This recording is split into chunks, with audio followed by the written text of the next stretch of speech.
V3 news లక్ష్యం సమాజ హితం. ముందుగా V3 న్యూస్ ప్రేక్షకులకు దీపావళి శుభాకాంక్షలు. బులెటిన్లో హెడ్లైన్స్ చూద్దాం. నిర్మల్ రూరల్ పోలీస్ స్టేషన్ పరిధిలో పోలీసుల కార్డన్ సర్చ్. 56 మోటార్ సైకిళ్లు, 6 ఆటోలు, ఒక బొలెరో, 5,000 విలువైన మద్యం స్వాధీనం. వరుణుడి ఆగ్రహంతో అన్నదాతలకు కడుపు కోత. వరి, మొక్కజొన్న పంటలు తడిసి ముద్దై మొలకెత్తడంతో రైతన్న కంటతడి.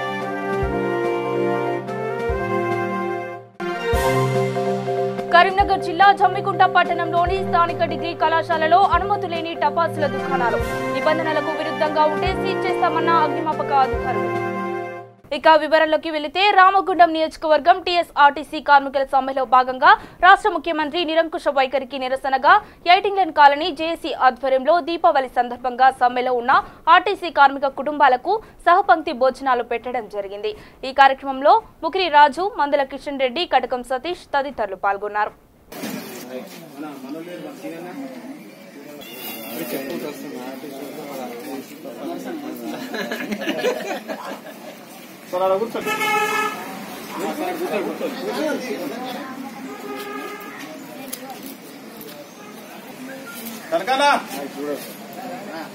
ఆర్టీసీ కార్మికుల సమ్మె 23వ రోజుకు చేరింది. ఈ రోజు రాష్ట్ర ముఖ్యమంత్రి ఇలా దసరా పండుగ చేసుకోకుండా దీపావళి పండుగను కూడా జరుపుకోకుండా వాళ్ళ ఇంట్లో చీకటిలాగా ఇలా కార్మికులు మూలుగుతా ఉన్నారు. అందుకోసమే ఇలా జేఏసీ ఆధ్వర్యంలో కార్మికులందరినీ వాళ్ళ పండుగ చేసుకునే పరిస్థితి కూడా లేదు కాబట్టి ఇలా 8వ కాలనీ CI2 ఆఫీసులో అన్ని రాజకీయ పార్టీలు, అన్ని ట్రేడ్ యూనియన్లు కలిపి వాళ్ళను విందుకు ఇలా సంపంగి భోజనాలకు పిలవడం జరిగింది. వాళ్ళ కుటుంబ సభ్యులతోటి వచ్చి వారితో అందరం కూడా కలిసి భోజనం చేశాం. అంటే ఇలాంటి స్థితిని రాష్ట్ర ముఖ్యమంత్రి కల్పించినటువంటి రాష్ట్ర ముఖ్యమంత్రి ఇప్పటికైనా సిగ్గు తెచ్చుకొని వెంటనే ఆర్టీసీ కార్మికుల డిమాండ్లను పరిష్కరించే విధంగా చర్చలు జరపాలని జేఏసీ పక్షాన డిమాండ్ చేస్తా ఉన్నాం. వరంగల్ రూరల్ జిల్లా నర్సంపేట నుండి వరంగల్ వెళ్లే దారిలో నర్సంపేట పట్టణ శివారు అయ్యప్ప గుడి సమీపంలో ఉన్న వాగులో ఓ వ్యక్తి గల్లంతయ్యాడు. యువకుడి కోసం స్థానిక గజ ఈతగాళ్లు తీవ్రంగా శ్రమిస్తున్నారు. యువకుడి వివరాలు తెలియాల్సి ఉందని పోలీసులు అన్నారు.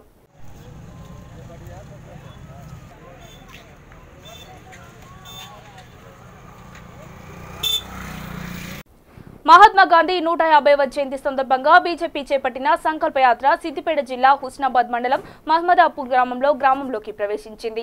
ఈ సందర్భంగా బీజేపీ నాయకులు ఎంపీ బండి సంజయ్ కుమార్ కు ఘనంగా స్వాగతం పలికారు. అనంతరం మహమ్మదాపూర్ గ్రామంలో పార్టీ జెండాను ఆవిష్కరించారు.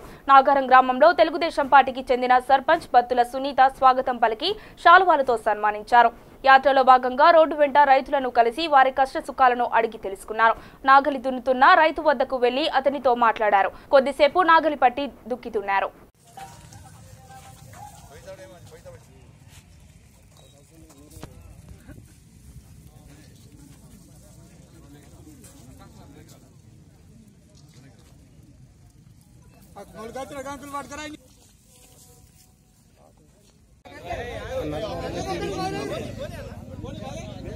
నువ్వు ఇడిచిపెట్టాను అన్న ఒక్కడే దుంతాడు బస్ గంతే బస్ మీరు ఎదురుగా లేవురి.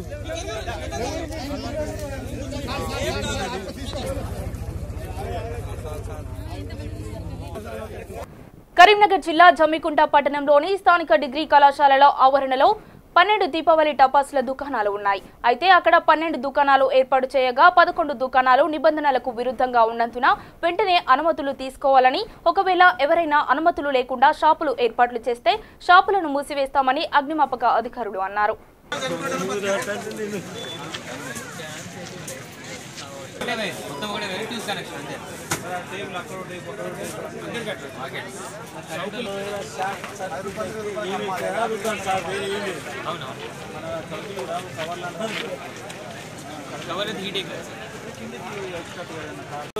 మగ్గులు లేవు, చిన్న బకెట్ కానీ మగ్గులు కానీ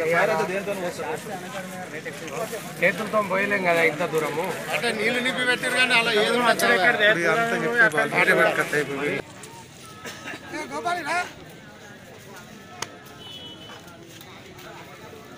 నుండి ఏర్పాటు చేసుకున్నటువంటి ఈ స్టాల్స్ అన్ని మనం ఇన్స్పెక్షన్ చేయడం జరిగింది. ఇన్స్పెక్షన్లో భాగంగా అందరికీ సేఫ్టీ ప్రికాషన్స్ అయినటువంటి ఎక్స్టింగ్విషర్స్ కానీ 200 లీటర్స్ బ్యారెల్స్ కానీ లూజ్ వైరింగ్ లేకుండా పర్ఫెక్ట్గా ఎలక్ట్రిసిటీ పర్ఫెక్ట్గా ఉండడం గురించి వాళ్ళకి ఎక్స్ప్లెయిన్ చేయడం జరిగింది.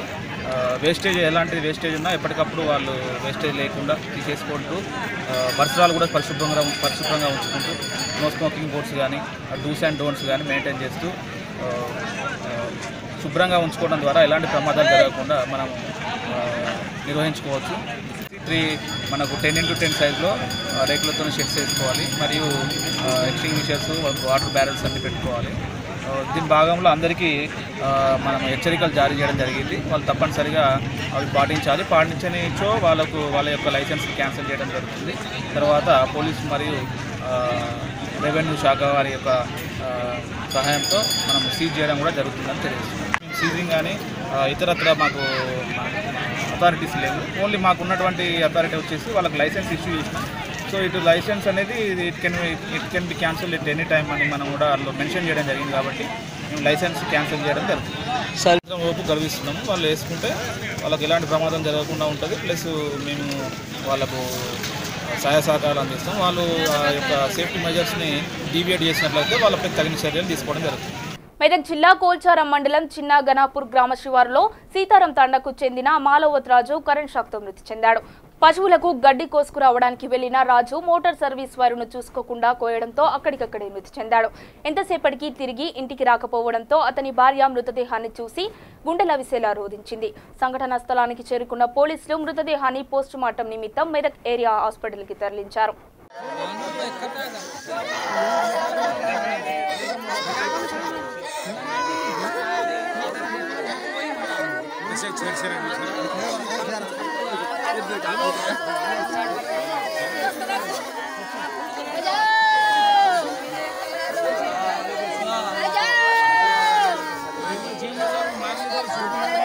భద్రాద్రి కొత్తగూడెం జిల్లా పినపాక నియోజకవర్గం మనుగురు ఆర్టీసీ సమ్మెలో భాగంగా ఆర్టీసీ కార్మికుల పిల్లలు రిలే నిరాహార దీక్ష చేపట్టారు. ఈ దీక్షకు మద్దతుగా సిపిఐ ఎంఎల్ న్యూ డెమోక్రసీ రాష్ట్ర నాయకులు కె గోవర్ధన్ హాజరయ్యి కార్మికులకు తమ సంపూర్ణ మద్దతును తెలిపారు.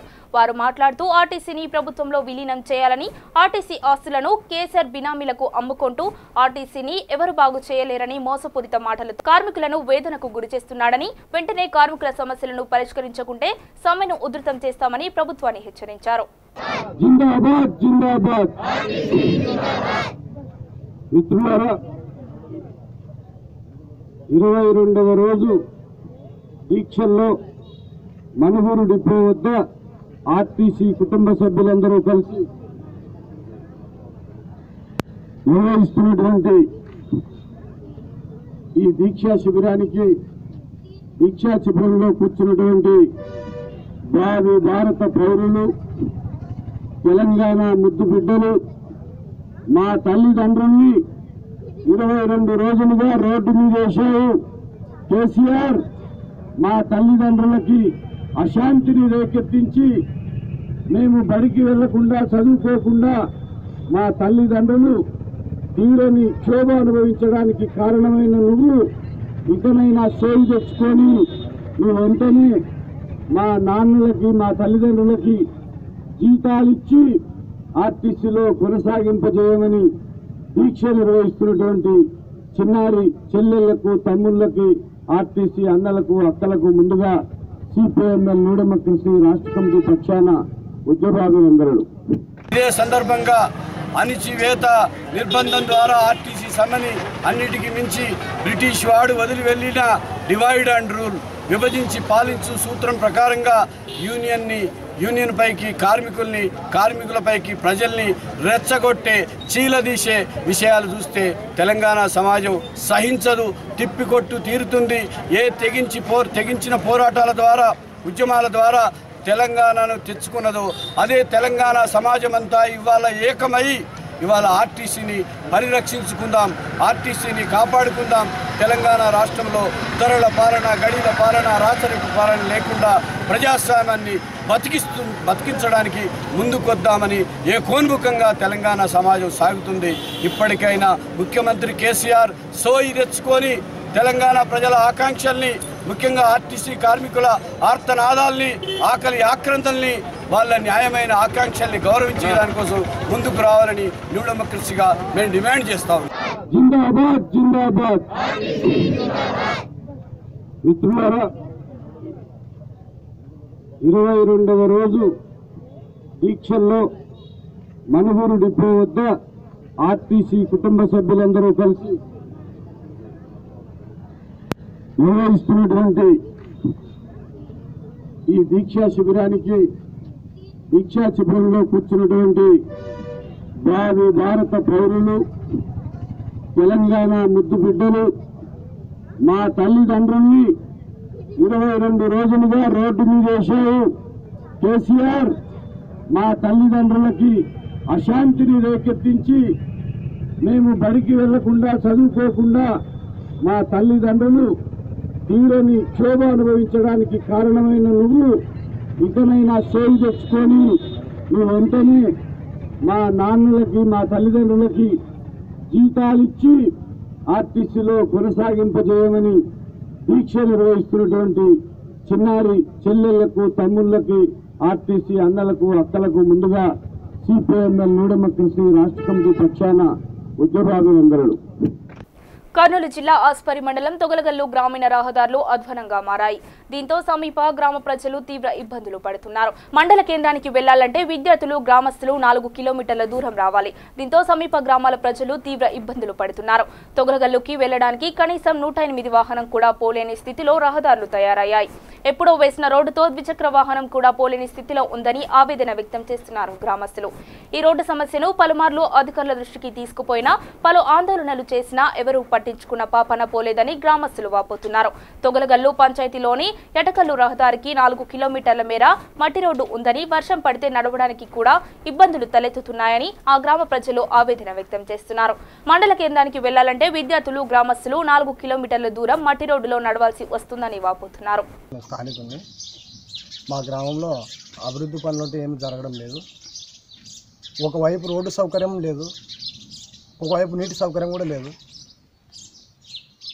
ఇప్పుడు దొడగొండ మా ఆంపిషన్ పంచాయతీ దొడగొండ గ్రామానికి పోవాలంటే 3 కిలోమీటర్లు అవుతుంది.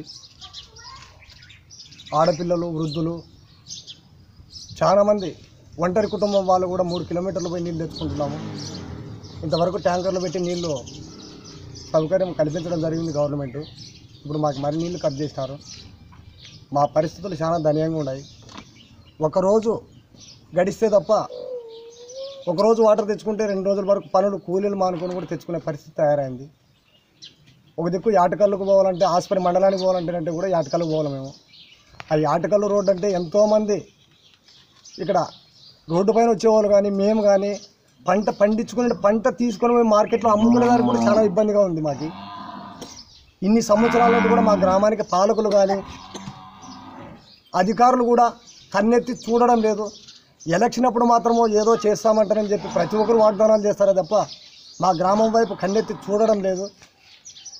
ఒక అంబులెన్స్ రావాలంటానంటే కూడా మీ ఊరికి చాలా కష్టంగా ఉంది. తంగడదాని వరకు తార్ రోడ్డు ఉంది, తురువాళ్ళకు తార్ రోడ్డు ఉంది, ఆటో తీసుకుంటా అండి, బండి మీద తీసుకుంటా అండి అంటారని చెప్తారు. కానీ వాళ్ళు కూడా ఆసుపత్రి వాళ్ళు కూడా మేము హాస్పిటల్ పోవాలంటే కూడా చాలా ఇబ్బందుల పరిస్థితుల్లో ఉండే, కొంతమంది శిశువుల ప్రాణాలు కూడా పోగొట్టుకుంది వైద్యం అందక. మా గ్రామాన్ని దయచేసి దయ ఉంచి, మా మీద దయ ఉంచి కలెక్టర్ గారు చొరవ తీసుకొని మా గ్రామాన్ని బాగు చేస్తారని ఆశిస్తున్నాము.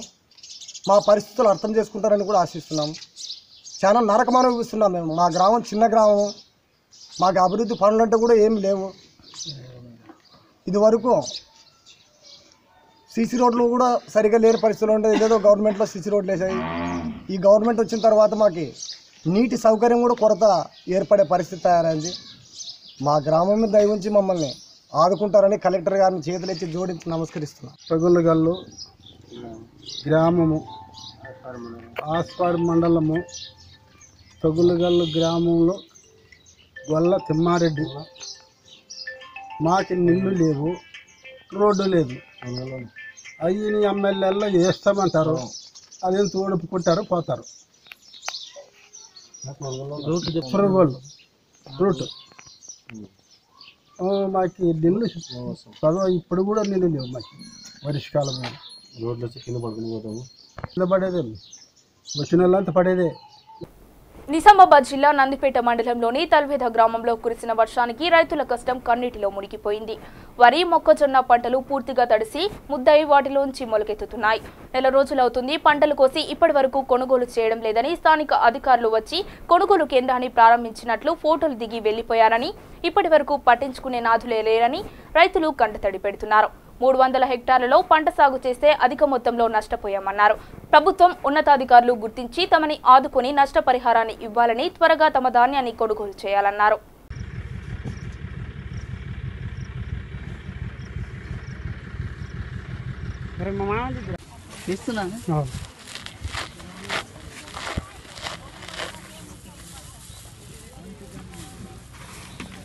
డైరెక్ట్గా పొలంలో నాటుకొచ్చింది. నందిపేట మండలం తలవే గ్రామానికి చెందిన రైతుని. ఇక్కడ మీరు చూసినట్లయితే చాలా మొలకలు వచ్చేసినాయి. మేము 1వ తారీఖు నాడు అంటే ఈ నెల 1వ నాడు కోతలు చాలు చేశాము. ఇంతవరకు కొనుగోలు కేంద్రం చాలు కాలేదు. నందిపేట మండలంలో ఫస్ట్ కోతలు కోసేది మేము. ఇంతవరకు కొనుగోలు కేంద్రం చాలు కాలేదు. చుట్టుపక్కల ఊర్లలో ప్రతి ఒక్క కొనుగోలు కేంద్రం చాలైంది. నెల రోజుల సంది ఇంతవరకు కొనుగోలు కేంద్రం చాలకపోవడానికి కారణం మరి అధికారుల నిర్లక్ష్యమా, ఇది ఈ విడిసోర్ల నిర్లక్ష్యమా అనేది ఏది తెలియటం లేదు. దీనికి ఎవరైనా మంచిగా స్పందిస్తే బాగుంటుంది. చూసారా సార్, మరి దీని 3000 రూపాయలు అయింది ఖర్చు. ఈ కుప్ప మొత్తం నేను ఎండబెట్టి 15 రోజులు అవుతుంది. కుప్ప దారుణమైన వర్షాలు పడడం వల్ల కుప్ప మొత్తం తడిచిపోయి మొత్తం మొలకలు వచ్చేసాయి. దీనికి ఏమైనా మీరు స్పందించగలరని కోరుతున్నాను. చాలా నష్టపోయినాము కాబట్టి వర్షం వలన మాకు ఎకరాంకు మిషన్ కోస్తే ఒక్కొక్క ఎకరం కోయాలంటే 4 గంటలు 3 గంటలు అవుతుంది. మొత్తం వరి పంట అంతా నీళ్ళల్లో మునిగి కొట్టుకపోతున్నది. మా కోసుకొచ్చిన పంట అడ్ల పంట ఎండ పోసి నీళ్ళకి దేక్కుంటా కుప్పలు పోసుకున్నాము. ఒక్కరోజు కాదు 6 రోజులు వర్షాలు గురుతున్నాయి. మా కష్టాలు చూసి మా రైతులకు కొద్దిగా నష్టపరిహారం ఇవ్వాలని మీ నాయకులందరికీ నమస్కరించి చెప్తున్నాను. మా రైతు మొత్తము మొలకలు వచ్చి ఈలాగా అయిపోయినాయి. ఇటువంటి నష్టపరిహారం మీ నాయకులందరికీ మా యొక్క మనవితోని నష్టపరిహారం ఇవ్వాలని కోరుకుంటున్నాను. నిర్మల్ రూరల్ పోలీస్ స్టేషన్ పరిధిలోని త్యాగపూర్ గ్రామంలో జిల్లా ఎస్పీ శ్రీ సి శశిధర్ రాజు ఆధ్వర్యంలో పోలీస్ గార్డెన్ సెర్చ్ నిర్వహించారు. ఇందులో సరైన ధృవపత్రాలు లేని 56 మోటార్ సైకిళ్లు, 6 ఆటోలు, 1 బొలెరో, 5000 విలువైన మద్యం స్వాధీనం చేశారు. ఈ కార్యక్రమంలో అదనపు ఎస్పీలు దక్షిణామూర్తి, వెంకట్రెడ్డి, నిర్మల్ డీఎస్పీ ఉపేందర్ రెడ్డి, సిఐలు పాల్గొన్నారు.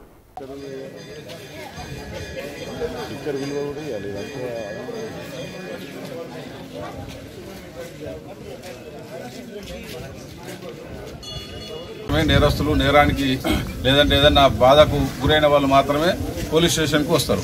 సో మిగిలిన 98%, 95% ప్రజలకు పోలీస్ స్టేషన్ అంటే అవసరం లేదు. కానీ పోలీసుల మీద ఒక అభిప్రాయం ఉంటుందండి. ఏముంటుందంటే పోలీస్ స్టేషన్ పోవద్దు, పోలీసులు మమ్మల్ని పిలుస్తారో ఏందో, మళ్ళీ కోర్టుకు రమ్మంటారో ఏందో, కేసులలో పెడతారో ఏందో అని చెప్పేసి ఒక విధమైన అపోహ ఉంటుంది. అదే కాకుండా పోలీసుల దగ్గర పోతే మళ్ళీ అబ్యూజ్ చేస్తారు, అంటే చెడ్డ మాటలు మాట్లాడతారు, తిడతారు, మన అభిమానం దెబ్బతింటుంది అని కూడా ఒక అపోహ ఉండేది. కానీ తెలంగాణ రాష్ట్రం ఏర్పడిన తర్వాత ఆ అపోహలన్నీ పటాపంచలు చేస్తూ పోలీసులు తమ యొక్క పద్ధతిని ప్రజల కోసం పనిచేసే పోలీసులుగా మీకు 100 కానివ్వండి, మీరు పోలీస్ స్టేషన్కి వచ్చిన తర్వాత కూడా రిసెప్షన్ సెంటర్స్ అని చెప్పేసి వచ్చిన ప్రతి వారిని కూడా కూర్చుండబెట్టేసి మంచినీళ్ళు ఇచ్చి మీ యొక్క కంప్లైంట్ ఏంటిది, మీరు ఏం చెప్పదలుచుకున్నారు ఇని రాయరాకపోతే రాసి మీకు చదివినిపించి సంతకం తీసుకొని మళ్ళీ మీకు ఎఫ్ఐఆర్ కాపీ కూడా మీ చేతికి ఇచ్చి పంపిస్తూ ఉన్నారు. మీ ఫోన్ నెంబర్కు మెసేజ్ కూడా వస్తూ ఉంటుంది. మేము మీరు ఇచ్చిన దరఖాస్తు మీద ఎఫ్ఐఆర్ చేయడం జరిగింది. నేరస్తుని జిల్లాలో ప్రతి పోలీస్ స్టేషన్ పరిధిలో, ప్రతి గ్రామంలో, ప్రతి పట్టణంలో ఈ కార్డనెన్స్ సెర్చ్ ఉదయమే జిల్లా పోలీసులతోని మనం చేయడం జరుగుతూ ఉంది. ఈరోజు నిర్మల్ రూరల్ పిఎస్ పరిధిలో జాంగాపూర్ గ్రామంలో ఈ కార్డనెన్స్ సెర్చ్ చేయడం జరిగింది. దీని యొక్క ముఖ్య ఉద్దేశము ప్రజల్లో భద్రతాభావాన్ని పెంపొందించేందుకు. తెలంగాణ రాష్ట్రం ఏర్పడిన తర్వాత పోలీసులు ఫ్రెండ్లీ పోలీసింగ్ను అడాప్ట్ చేస్తూ ఉన్నారు. మీరంతా చూస్తూ ఉన్నారు. 100కు ఫోన్ చేసినట్టయితే ఉంటే పోలీసులు వెంటనే గ్రామానికి లేదంటే ఆ కాల్ చేసిన కాలర్కు మళ్ళీ మాట్లాడి అతని దగ్గరికి వెళ్ళి అతని యొక్క ఇబ్బందిని ఏంటో తెలుసుకోవడము, అతనికి వెంటనే సహాయక చర్యలు, చట్టపరమైన చర్యలు తీసుకోవడం జరుగుతూ ఉంది. ఇదంతా కూడా తెలంగాణ రాష్ట్రం ఏర్పడిన తర్వాత పోలీసులు ప్రజలకు చేరువయ్యేందుకు ప్రజల యొక్క సహకారం లేదే పోలీసులు ఏ కార్యక్రమం చేపట్టినా అది సక్సెస్ఫుల్ కాదు అని చెప్పేసి ప్రజల యొక్క భాగస్వామ్యంతో చేసినట్టు ఏదంటే ప్రజలు కూడా ముందుకొచ్చి ఏ కార్యక్రమం చేపట్టినా కూడా సక్సెస్ఫుల్ చేస్తారని చెప్పేసి ఈ ఫ్రెండ్లీ పోలీసింగ్లో భాగంగా కమ్యూనిటీ పోలీసింగ్లో భాగంగా మిమ్మల్ని అందరినీ కూడా కలవడానికి ప్రతి గ్రామంలో ఈ కార్డనెన్స్ సర్చ్ అనేది చేయడం జరుగుతూ ఉంది. నేరస్తులు నేరానికి లేదంటే ఏదన్నా బాధకు గురైన వాళ్ళు మాత్రమే పోలీస్ స్టేషన్కు వస్తారు. సో మిగిలిన 98% 95% ప్రజలకు పోలీస్ స్టేషన్ అంటే అవసరం లేదు. కానీ పోలీసుల మీద ఒక అభిప్రాయం ఉంటుందండి. ఏముంటుందంటే పోలీస్ స్టేషన్ పోవద్దు, పోలీసులు మమ్మల్ని పిలుస్తారో ఏందో, మళ్ళీ కోర్టుకు రమ్మంటారో ఏందో, కేసులలో పెడతారో ఏందో అని చెప్పేసి ఒక విధమైన అపోహ ఉంటుంది. అదే కాకుండా పోలీసుల దగ్గర పోతే మళ్ళీ అబ్యూజ్ చేస్తారు, అంటే చెడు మాటలు మాట్లాడతారు, తిడతారు, మన అభిమానం దెబ్బతింటుంది అని కూడా ఒక అపోహ ఉండేది. కానీ తెలంగాణ రాష్ట్రం ఏర్పడిన తర్వాత ఆ అపోహలన్నీ పటాపంచలు చేస్తూ పోలీసులు తమ యొక్క పద్ధతిని ప్రజల కోసం పనిచేసే పోలీసులుగా మీకు 100 కానివ్వండి, మీరు పోలీస్ స్టేషన్కి వచ్చిన తర్వాత కూడా రిసెప్షన్ సెంటర్స్ అని చెప్పేసి వచ్చిన ప్రతి వారిని కూడా కూర్చుండబెట్టేసి మంచినీళ్ళు ఇచ్చి మీ యొక్క కంప్లైంట్ ఏంటిది, మీరు ఏం చెప్పదలుచుకున్నారు ఇని రాయరాకపోతే రాసి మీకు చదివినిపించి సంతకం తీసుకొని మళ్ళీ మీకు ఎఫ్ఐఆర్ కాపీ కూడా మీ చేతికి ఇచ్చి పంపిస్తూ ఉన్నారు. మీ ఫోన్ నెంబర్కు మెసేజ్ కూడా వస్తూ ఉంటుంది. మేము మీరు ఇచ్చిన దరఖాస్తు మీద ఎఫ్ఐఆర్ చేయడం జరిగింది. నేరస్తుని బులెటిన్లో హెడ్లైన్స్ మరొకసారి చూద్దాం. నిర్మల్ రూరల్ పోలీస్ స్టేషన్ పరిధిలో పోలీసుల కార్డన్ సర్చ్. 56 మోటార్ సైకిళ్లు, 6 ఆటోలు, ఒక బొలేరో, 5,000 విలువైన మద్యం స్వాధీనం. వరుణుడి ఆగ్రహంతో అన్నదాతలకు కడుపు కోత. వరి, మొక్కజొన్న పంటలు తడిసి ముద్దై మొలకెత్తడంతో రైతన్న కంటతడి.